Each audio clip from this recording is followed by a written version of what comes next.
Good morning, students. We have seen that a DNA will synthesize one more copy of a DNA, and this you call it as a replication.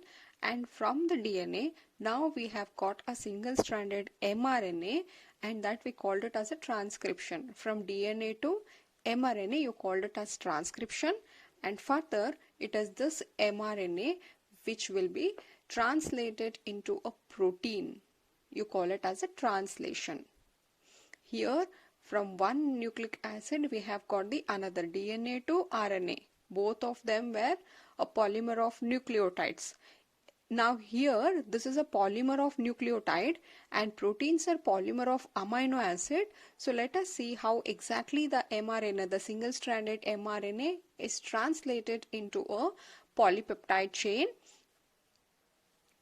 So that is called translation, right? So now the translation occur in the cytoplasm of the cell in both prokaryotes and eukaryotes. So what I told you, if you consider this as a cell, in case of eukaryotes, we will have a well-defined nucleus, that we will have the nuclear membrane, nucleolus, and here comes our DNA. That's a chromatin networks which will condense to form the DNA here. This is in case of eukaryotes. Here from this DNA the transcription process occur inside the nucleus and you have got the mRNA. So this is our mRNA and this is our DNA. From the DNA you have got this mRNA which we called it as transcription, and this occurred inside the nucleus. Once the mRNA is formed, the nuclear membrane will have the pores. Through the pores the mRNA moves out and now it comes to the cytoplasm. This is all cytoplasm, and further it is in the cytoplasm this mRNA will be converted into protein. This is translation. Am I clear? In case of eukaryotes, transcription occur in the nucleus, whereas translation occur in the cytoplasm. But in case of prokaryotes, what happened? There is no well-defined nucleus. You cannot find a nuclear membrane and all. Even the DNA is suspended in the cytoplasm only. It is from this DNA you get the mRNA, and from mRNA we get the protein. That is both transcription, translation, both occurs in the cytoplasm. Right? Now, the mRNA contains the genetic information.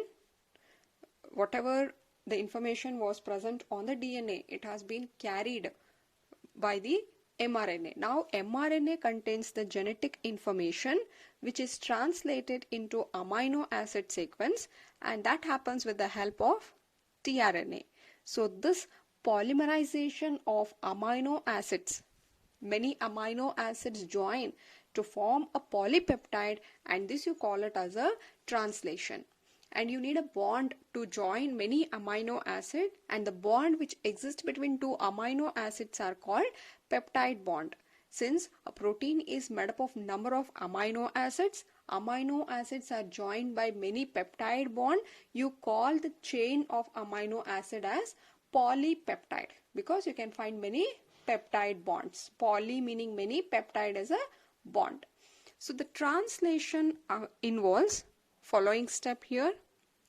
Like in case of transcription, we have seen that initiation, elongation and termination. Here also you have the initiation, elongation, termination, before to which activation of amino acid, otherwise charging of tRNA is necessary, and it is a first step. So now let us see what is this step number 1. So this is our step 1. Step 1 is activation of amino acid, or you call it as a charging of tRNA. See what happens in the cytoplasm only, in the cytoplasm, you will have the tRNA, you will have the amino acid present. The amino acids are activated in presence of ATP and they are linked to corresponding tRNA. In the cytoplasm, what happens? There are many tRNA present. There are also amino acid present. First thing what it has to happen is these amino acids should link or bind to the tRNA. That you call it as a activation of amino acid. So this happens like this. First, the amino acid will bind to the ATP, because if amino acid has to link with the tRNA, it needs the energy. For that, it is utilizing the ATP. Amino acid will bind to the ATP to form amino acyl synthetase. Now, here what you call it as amino acid AMP enzymes complex. Yes, see this amino acid, there was amino acid, these are present in the cytoplasm. This will now combine with the ATP, which are again present in the cytoplasm. So now these two, in presence of an enzyme called amino acyl synthetase, they form a complex. That all the three will combine together to form a complex. You call it as amino acid AMP, here adenosine triphosphate. This is triphosphate, meaning adenosine having 3 phosphate. So what happens here is 2 phosphates have been removed. Therefore it becomes adenosine monophosphate. Now this amino acid, the adenosine monophosphate and this enzyme all will join together to form a complex. You call it as amino acid AMP enzyme complex. And now this entire complex will go and bind to the tRNA. And this is how the tRNA has been charged. And now you can see initially it was a free tRNA. In the cytoplasm, here if it is a cell, in the cytoplasm there was many tRNA present like this. If you imagine these are the tRNA, and let us imagine these are the amino acid present in the cytoplasm. Now each tRNA here, they will first bind to the amino acid. This is coming here and this will bind to this tRNA. Now you call this tRNA as charged tRNA. This you call it as charged tRNA. Clear? First step, very simple. There was free tRNA, free amino acid present in the cytoplasm. The amino acid present in the cytoplasm will bind to the tRNA. And once the tRNA is now bound to the amino acid, you call this tRNA as charged tRNA. Or you can say amino acids have got activated. Both are same. So that is the first step. Either you activate amino acids or you can charge the tRNA. First step. Step number 2, you call it as initiation. So here for initiation to happen, we need a ribosomes are the workbench for translation, and we know ribosome has 2 subunit. This we have studied earlier only. Ribosome is of 2 type. One is 70S, one is 80S. 70S is made up of 2 subunit of 50S and 30S, and 80S is made up of 2 subunit of 60 and 40S. Don't add this. These are subunit, a larger subunit and a smaller one. Here 80S has a larger subunit and a smaller subunit. So here you can say this will be our 50S and this is our 30S. These are the subunits of 70S type. Whatever, each will have one larger and one smaller. So the ribosome has 2 subunit, a larger subunit and a small subunit. Now what happens in the step 2, in the step 2, first of all, already we will have our mRNA here. This is what actually a product of transcription. From the transcription we have got the mRNA. Now what happens? The smaller subunit of the ribosome will go and bind to the mRNA to initiate the process of translation. The translation unit, see, translation unit is necessary. Translation unit meaning what? It will have, if I say this is a translation unit from here to here, what all it should have? Translation unit meaning it should have the promoter, that is where the translation is beginning, and it should have a terminator, that is where the translation should stop. Clear? So then it should have this reading frame here. You'll have a start codon promoter here. You can see here you will have a start codon, and you should have a stop codon to stop the process. I'll repeat, this mRNA is what we have got after transcription.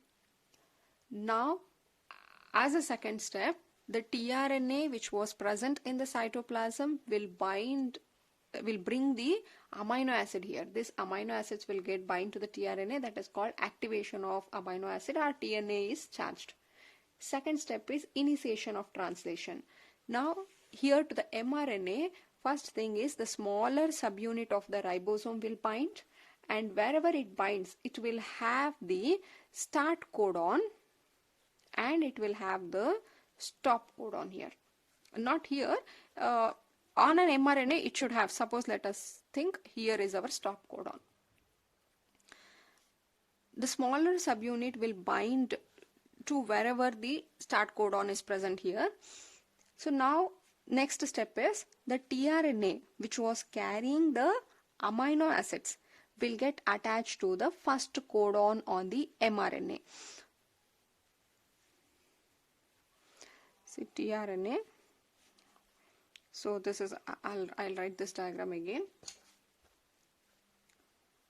This is our mRNA, and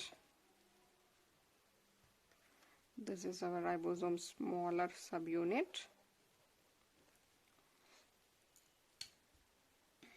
Let us imagine there is a sequence on a mRNA.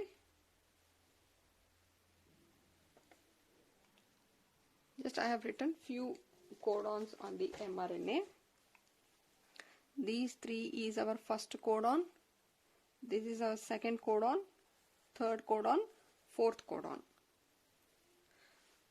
Now there is our tRNA. Yesterday we have discussed the structure of tRNA. I told you this is an acceptor arm. You will have a DHU loop, pseudouridine arm, and you will have the anticodon. On an anticodon,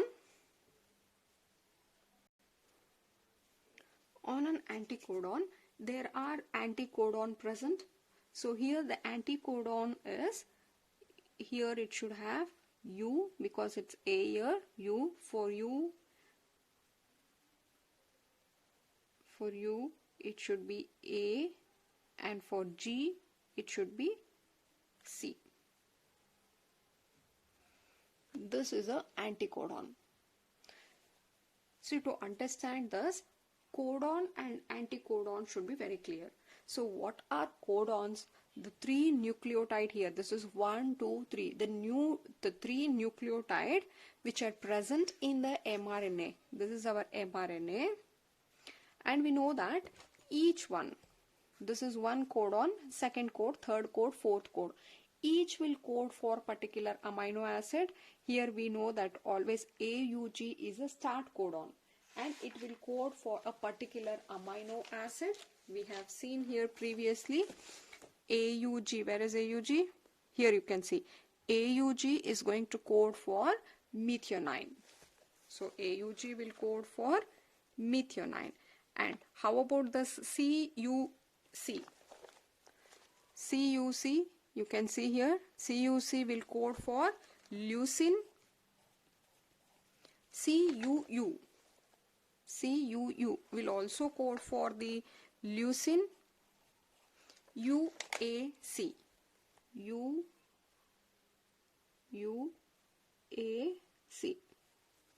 will code for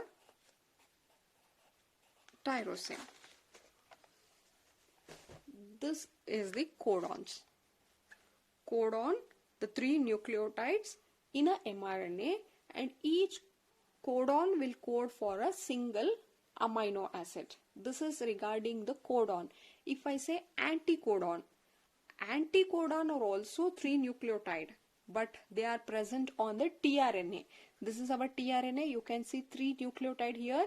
These 3 will form the anticodons, which are present on the tRNA, and this is going to bind to the codon. If you call this as a codon, whatever 3 nucleotide which are present on the tRNA that will bind to the codon, you call them as the anticodon. Any tRNA cannot come and bind to any codons. Only the tRNA showing the anticodons. Here, if this is a codon, it should be present opposite to this. Only that tRNA will come and bind to here. And here if you take, not all the tRNA can come. Here, only the tRNA, if this is our tRNA, the tRNA, the anticodon present on the tRNA should be, if it is C, it should be G, A and G. Only this tRNA can come and bind to this one, because this will have the anticodon against this. Therefore, this is our second tRNA. And third tRNA, again, it should have anticodon to this. Right? Now, the smaller subunit come in contact with mRNA to initiate the process of translation. Finished. Now, the translation unit in an mRNA. On an mRNA, you should have a translation unit. Meaning one, it should have a starting point, that is a stop codon should be there, and it should have a stop codon, which is the end of the process. In between is the region where translation is happening, flanked by start codon and stop codon. And we know what a start codon is AUG. Stop codons are, there are 3 stop codons, that is UAA, UGA and UAG. These 3 are the stop codons. The tRNA carrying activated amino acid,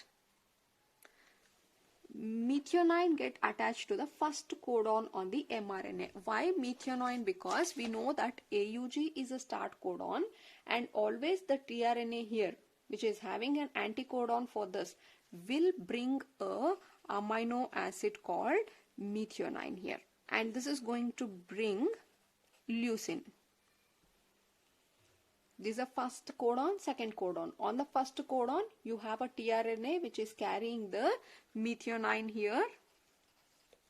Methionine amino acid will bind to the first site here, and it takes place in presence of GTP. Here also it requires an energy, and it is going to utilize GTP, and also some of the initiation factors. There are 3 initiation factors present in prokaryotes, whereas 9 in case of eukaryotes. And now what happens? The remaining portion of the ribosome, that is a larger ribosomal subunit, combined with a smaller subunit, forming a initiation. So now you can see the larger subunit of the ribosome will also come and bind to the smaller subunit, and this is how the initiation complex is formed. This is about the initiation. The next step here, you can see it is step number 3 called elongation. At P site of larger subunit, see where here, if you take this as a larger subunit will have 2 sites. One you call it as P site, another one you call it as a site. At P site, a larger subunit, the first codon of mRNA binds the first tRNA complex with methionine, right? That is what has happened. The tRNA with the methionine has bound to the P site of the larger subunit, and in the A site you can see this is a second tRNA which is having some amino acid. How this amino acid will decide us? By the anticodons present on them. And now this anticodon will come and bind to the codon on the mRNA. And at the A site of larger subunit is attached by the second tRNA with activated amino acid. Now what happens? There is a bond formed between this is one amino acid and this is the second amino acid. Now what happens? There is a bond between these two amino acids. There is a peptide bond between these two amino acids. And this happens in presence of an enzyme called peptidyl transferase at the P site. Now again, the third tRNA with an amino acids. So now what happens? Entire ribosome here will slide like this. When it slides, what happens? The smaller will move like this. Even the larger will also move a bit. Now what happens? It was actually A site. When it moves, am I clear?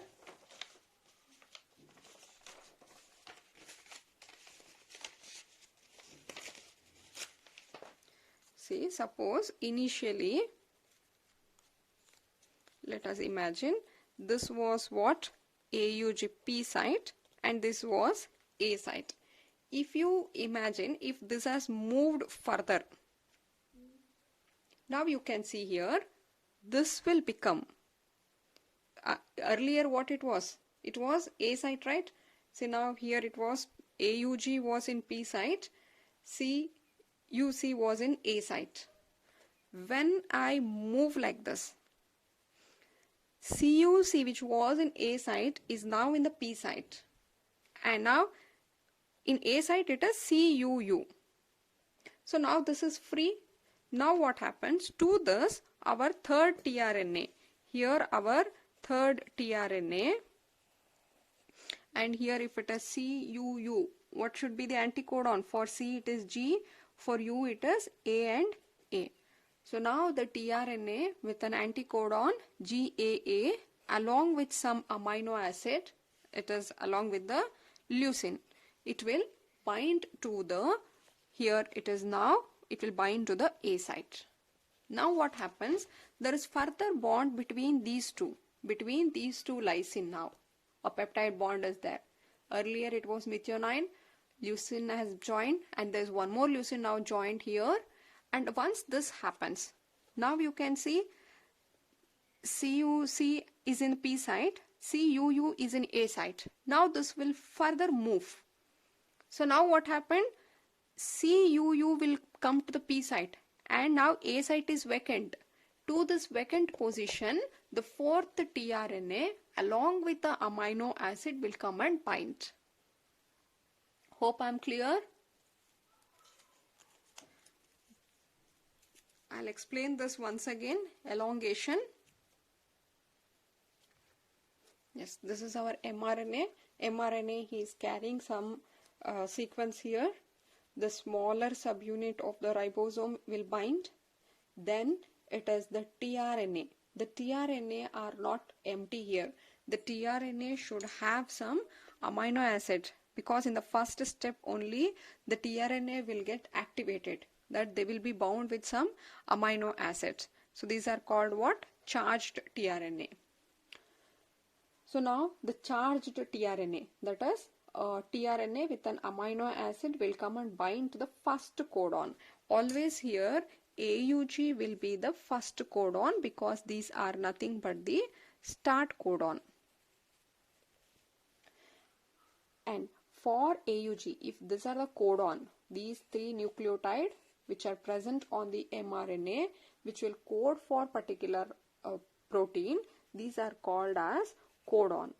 And the 3 nucleotides which are present on the tRNA that binds to the codon are called as anticodon. In the tRNA, the anticodon for AUG are UAG. So in the anticodon loop, which is having UAC, will come and bind to the first place here, and this is a larger subunit of the ribosome. It is showing 2 sites. One you call it as a P site, one more is a A site. This is our first tRNA which is coming and binding to the A site.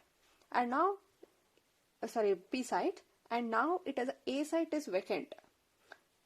This is our second tRNA which will come and bind here. Here you can see it as CUC. Therefore, the anticodon will be GA. For C, it should be G. It is G again.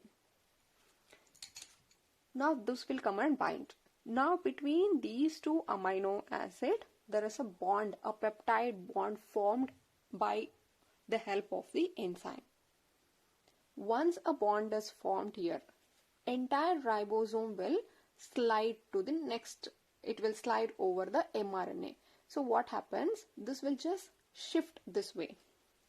That is, even our smaller subunit will move 1 codon ahead, and even the larger subunit will also move. Now what happens? The larger subunit, the first site is what? P site, and the second site will be our A site. Initially, before the movement, this CUC was in the A site. Once it has moved, it has now occupied the P site, and A site is now again vacant. So now what happens? It is our third tRNA. Here, the third tRNA with the anticodon for GAA, and here also this is going to bring 1 amino acid. Now what happens? There is a bond between the second amino acid and the third amino acid. These will link here, second and third one.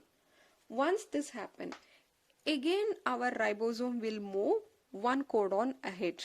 The smaller will move and even the larger will move.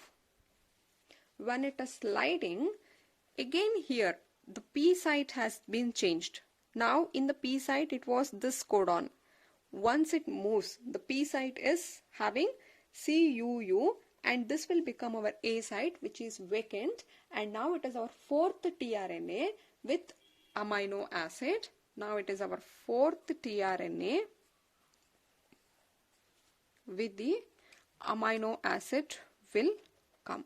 And again the anticodons are also important. The anticodon for U is AUG is present here like this. This is going to bring amino acid. Now there is a bond between these third and fourth amino acid. Once bond is finished, again the ribosome will move, slide 1 codon ahead. Like this, it keep on elongating, and that process you call it as elongation. This process will continue till all codon are on the mRNA are completely read. Clear? Only this is little bit confusing, otherwise it is very clear concept. And finally it is our last step called step 4, called termination. The process of protein synthesis continue till arrival of the terminator codon. So I told you on an mRNA this process continue, like this amino acids keep on getting linked. Till where it continue is, suppose if there is an stop codon present. Let us imagine it as UGA is present here. UGA is what? It is one of the terminator codon. Once the ribosome come here, what happens? There will be the tRNA here. It will have some ACU, anticodon. But we know that there is no amino acid for the stop codon. Therefore, here this tRNA here it doesn't have any amino acid present. So say now what happened?